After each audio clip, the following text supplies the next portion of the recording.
আসসালামু আলাইকুম প্রিয় দর্শক, আশা করি সবাই ভালো আছেন। আমরা ভালো আছি। আজকে দেখব চিকেন ফ্রাই। আর চিকেন ফ্রাইটি আমি বানিয়েছি মুরগির ডানার অংশ নিয়ে। আর এখানে দেখতেই পাচ্ছেন ডানার অংশটি কত বড় বড় সাইজ হয়েছে। এখানে আমি কিছু ঘরে থাকার উপকরণ দিয়ে এই চিকেন ফ্রাইটি বানিয়েছি।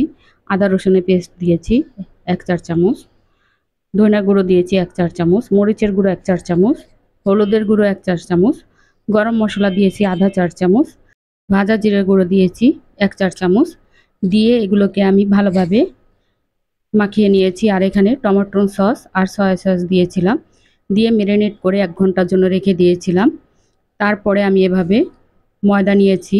ময়দাটা একটু বেশি নিয়েছিলাম, কিন্তু এটা বানানোর সময় আমি অল্প অল্প করে নিয়ে তারপরে মাখিয়ে নিয়েছি, কারণ একসাথে মাখিতে গেলে ময়দাগুলো দলা পেকে যায়, ওটা দ্বারা কোনো কাজ করা যায় না। তাই এখানে ময়দার ভিতরে আমি হলুদ মরিচের গুঁড়ো আর ধনিয়ার গুঁড়ো দিয়ে স্বাদ মতন হালকা সামান্য পরিমাণ একটু লবণ দিয়ে মাখিয়ে নিয়েছি।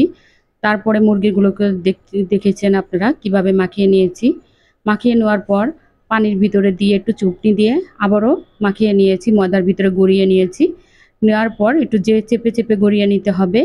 তারপরে এভাবে তেলের মধ্যে দিয়ে আমি চিকেন ফ্রাইটিটাকে উল্টিয়ে পাল্টিয়ে ভেজে নিব। আর আপনারা দেখে নিচে বুঝতে পারছেন কিভাবে পানির মধ্যে বেশিক্ষণ রাখা লাগবে না, বাস চুবিয়ে উঠিয়ে ফেললেই হবে। আর এটা খুবই সহজ।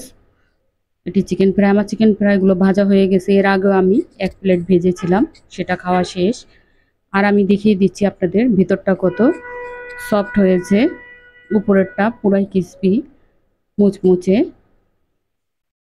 আমি এটা ভেঙে দেখাচ্ছি, ভিতরটা কত সুন্দর নরম তুলতুলে একদম, দেখে নিয়েছে বুঝতে পারছেন।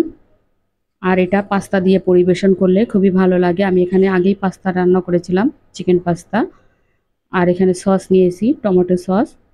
চিকেন ফ্রাই দিয়ে বাস পরিবেশন করবেন, দেখবেন ছোট বড় সবাই পছন্দ করবে, খেতেও বেশ ভালো লাগে। সবাই ভালো থাকবেন, আমাদের জন্য দোয়া করবেন। আসসালামু আলাইকুম।